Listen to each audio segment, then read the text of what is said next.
Pride and Prejudice, Chapter 5.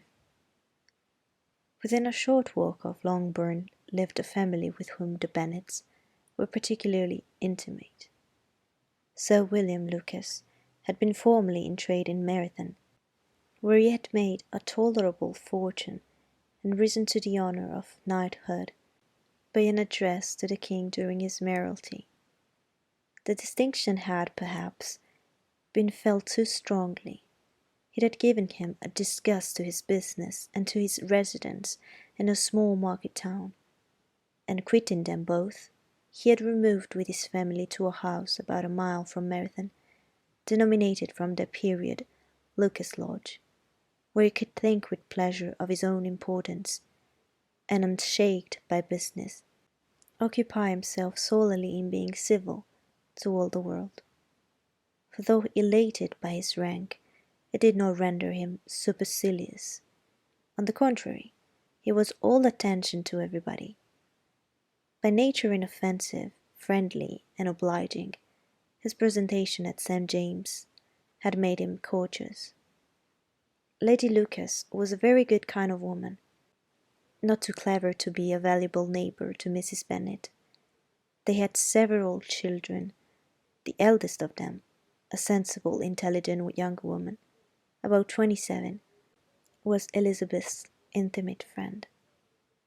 That the Miss Lucases and the Miss Bennets should meet to talk over a ball was absolutely necessary, and the morning after the assembly brought the former to Longbourn to hear and to communicate.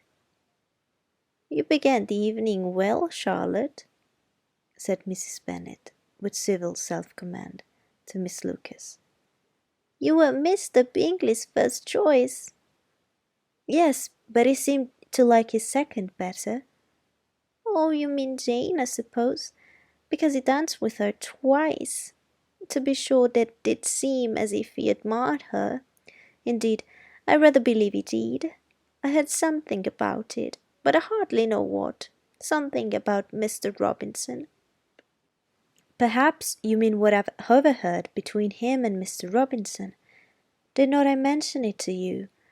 Mr. Robinson's asking him how he liked our Meryton assemblies, and whether he did not think there were a great many pretty women in the room, and which he thought the prettiest, and his answering immediately to the last question, 'Oh, the eldest Miss Bennet, beyond a doubt. There cannot be two opinions on that point.'" "Upon my word! Well, that was very decided indeed.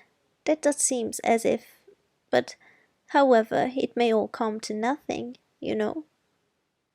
"My overhearings were more to the purpose than yours, Eliza," said Charlotte. "Mr. Darcy is not so well worth listening to as his friend, is he? Poor Eliza, to be only just tolerable." "I beg you will not put it into Lizzie's head to be vexed by his ill-treatment, for he is such a disagreeable man that it would be quite a misfortune to be liked by him. Mrs. Long told me last night that he sat close to her for half an hour without once opening his lips." "Are you quite sure, ma'am? Is not there a little mistake?" said Jane.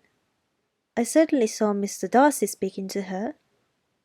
"Ah, because she asked him at last how he liked Netherfield, and he could not help answering her, but she said he seemed very angry at being spoke to."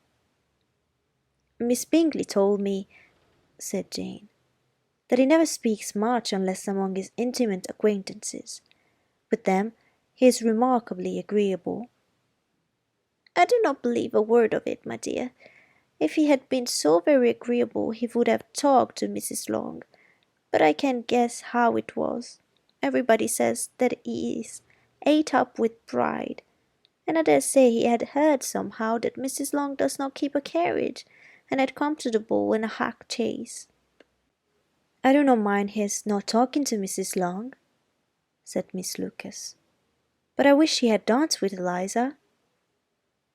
"Another time, Lizzie," said her mother. "I would not dance with him if I were you." "I believe, ma'am, I may safely promise you never dance with him."